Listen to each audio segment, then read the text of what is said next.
What's going on, everyone? It's Friday, April 15th, and you're listening to The Hustle Daily Show.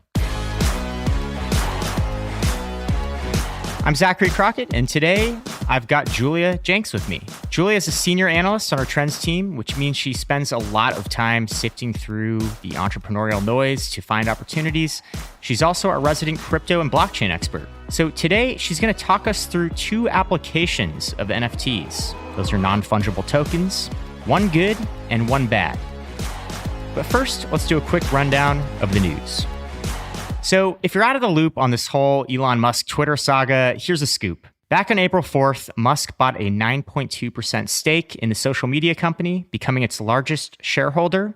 The next day, Twitter announced that Musk would join the board, and then Musk reportedly rejected that offer. Well, yesterday, he offered to buy the entire company and take it private at $54.20 a share.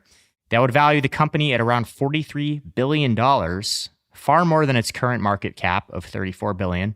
Musk told Twitter that that's his final offer, and if it's rejected, he may have to reconsider his stake in the company. So, a few potential outcomes here. The board could simply accept the offer outright. That's pretty unlikely.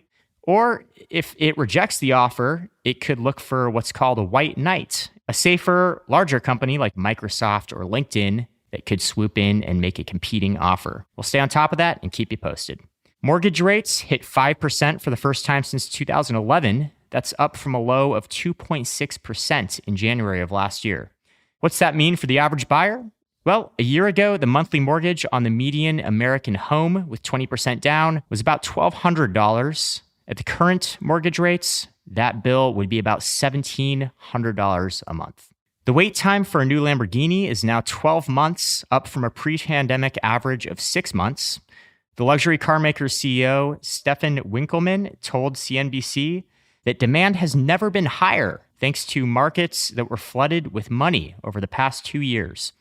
Winkelmann also added that it's mostly younger buyers leading the charge. He expects 70% of Lamborghini's customers to be under the age of 40 by 2025.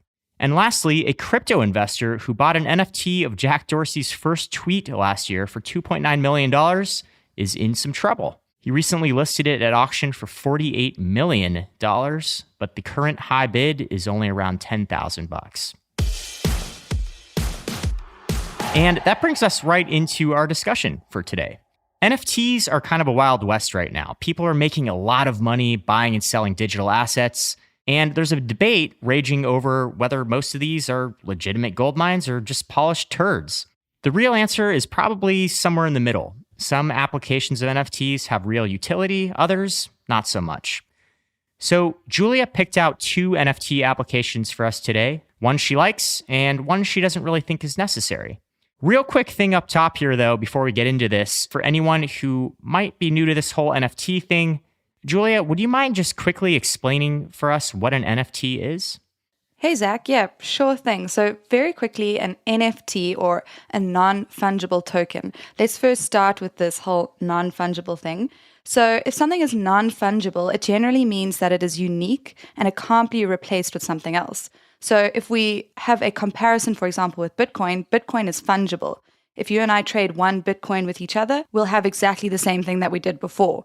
But something like a one-of-a-kind trading card, however, is non-fungible. It's essentially a unique digital identifier that cannot be copied, substituted, or subdivided, but it can be transferred or traded. So let's start here with the application that you like, NFT rental platforms. What's the deal here? Okay, so if we think about NFTs at the moment, there's currently no way for the majority of NFT holders to monetize their new asset. At the moment, their best bet is to first hold and wait for speculative price increases over time, then sell their NFT for a higher price than they paid for it, hopefully, and finally they'll see a positive return on their investment. So kind of like that guy who bought the Dorsey tweet. Exactly. So that's where the hopefully comes in. But there's this new project, it's called, I think it's Re-NFT or RE-NFT, and it wants to make it possible for investors to generate income by renting out their NFTs, the large majority of which are currently sitting unused in wallets. So in practice, how would this work? Okay, so there's two sides to this, of course, the lenders and the borrowers. And in the middle of that is this RENFT platform, which is essentially an escrow. So in order for a lender to list their NFT on the platform, they first specify the daily rental price, the maximum rental period, and the NFT price. This will be the collateral that a borrower must put up in order to rent the NFT. Then on the other side, there's the borrower who pays the full rental price and the collateral that I just mentioned, which is then stored in the escrow and returned to the borrower when they return the NFT to the owner. And if the NFT is not returned on time, that collateral that we spoke about can be claimed by the lender from the escrow. So you mentioned you're a little more bullish on this than some other NFT applications. Where do you see the value in something like this?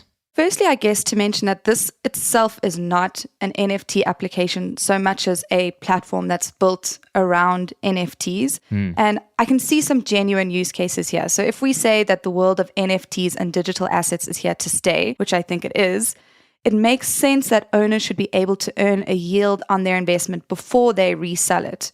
So that's on the one side. And on the other side, at the same time, I can also see why people might want to use an NFT for a short period of time without having to purchase it outright. My favorite use case, or a clear use case, is in the world of digital art, which is where we see most of the excitement or hype around NFTs at the moment. So there are a number of companies, for example, one that I know of is based in Belgium and it's called Wonder. And what they do is they make it possible for digital art owners to rent out their NFTs, for example, to virtual art exhibitions or anyone else who might want to display a digital work for a limited period of time, for example, in a hotel lobby. What's nice about this platform as well is that it allows artists to also earn kind of rental income on their own pieces of work. I think there are a few other potential use cases, not just in digital art, but where you can see where people might want to use an NFT for a short period.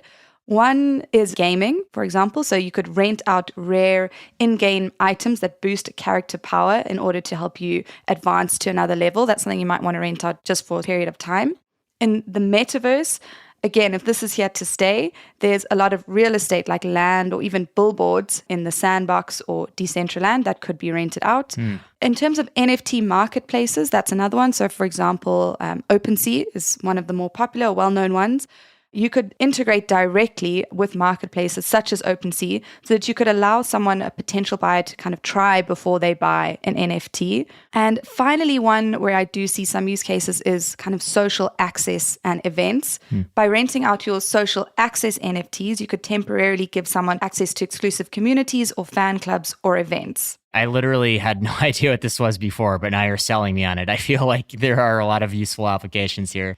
But let's move on to the second one here. There's another use case that maybe you don't have as much faith in or you don't think is as necessary, and that is NFT-powered subscription services. And just to clarify here, it's not that you think this idea is shady or bad or anything. You just don't think it necessarily requires NFTs.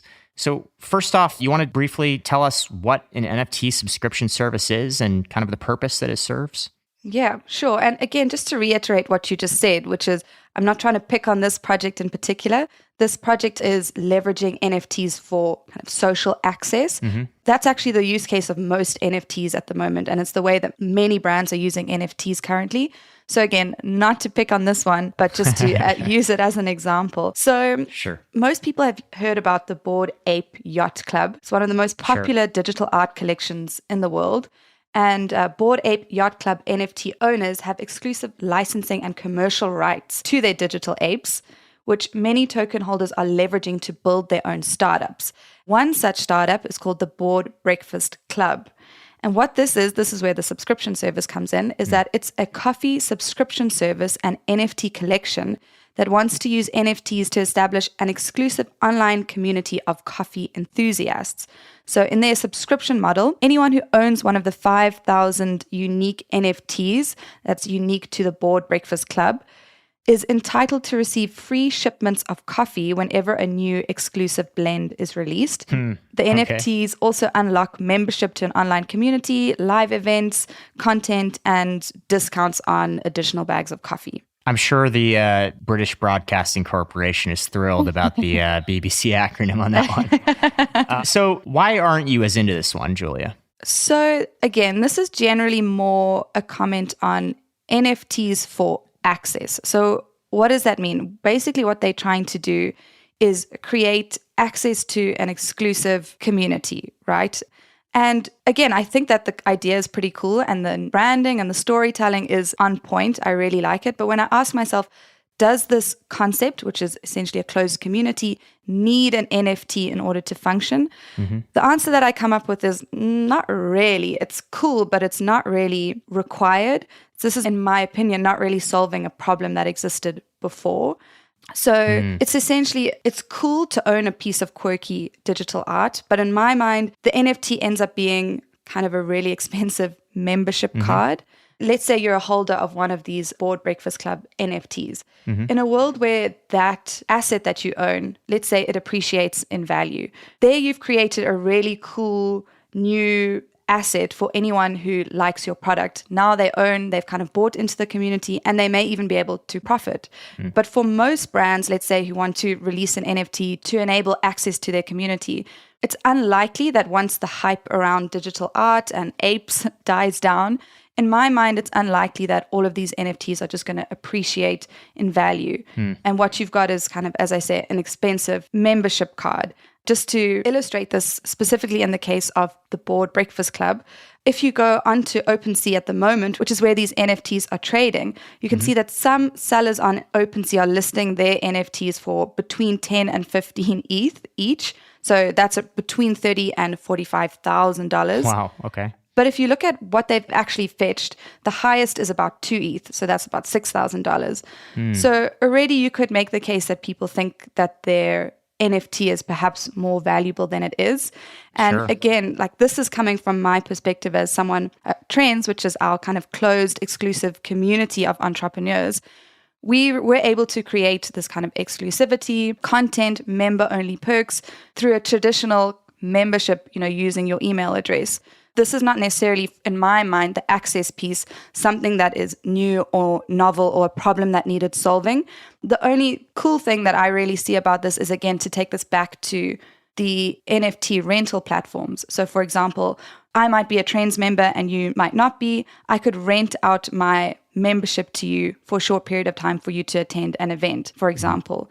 But for me, again, I don't necessarily think that this needs kind of a digital artwork in order to work. Right. That makes sense to me. I mean, I don't know if I would spend, $6,000 to get access to a coffee subscription service or something. Exactly. The actual benefits that I would have to get from that subscription would have to be much greater for me to see that kind of utility and value in the actual NFT that underlies it.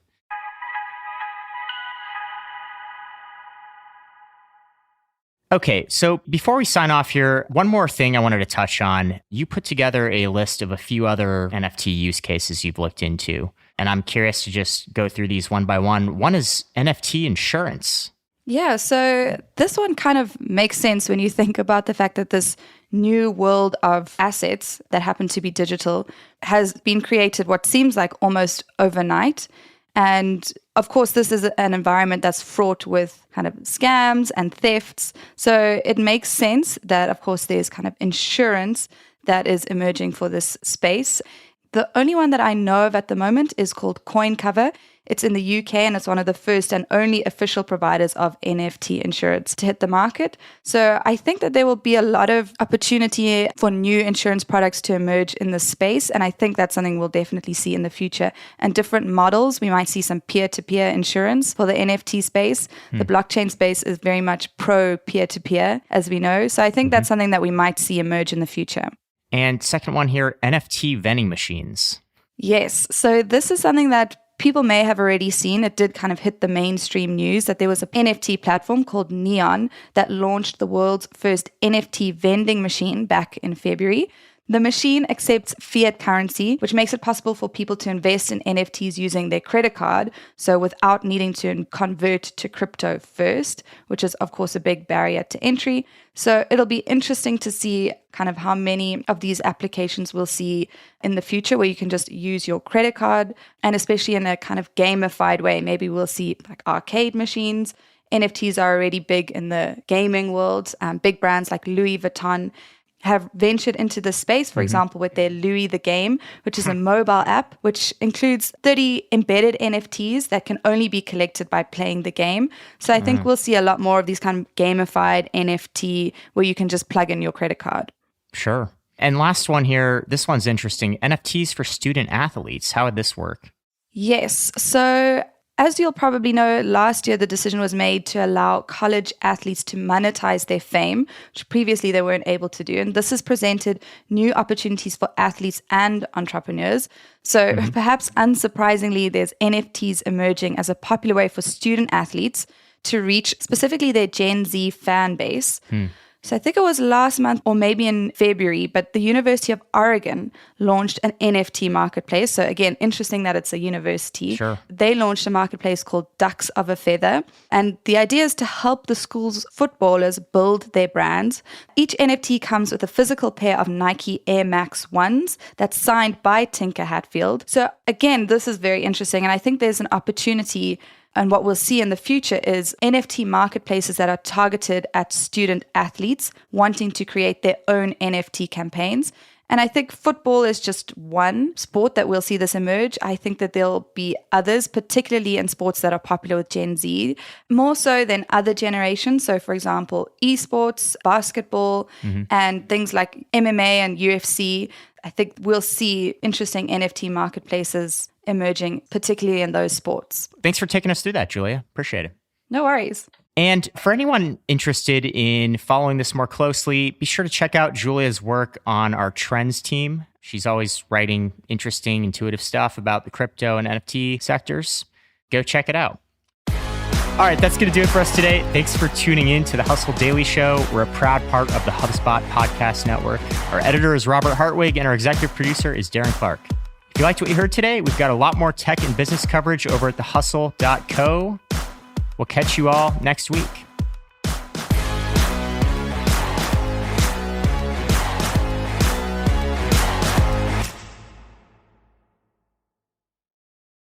Hey guys, if you listen to the Hustle Daily Show on Google Podcasts, we want to let you know that the option will no longer be available pretty soon. Google is sunsetting its podcast app sometime in early 2024 in favor of YouTube Music, and we want to give you a heads up before it's too late, since that time's almost here. The Hustle Daily Show is available everywhere and anywhere that you listen to podcasts, like Apple Podcasts and Spotify. If you're using YouTube Music, we are there as well. If you're an Android fan, there are plenty of apps like Overcast, Pocket Casts, Player FM, and more. So just search for us wherever you decide to listen to your favorite podcasts.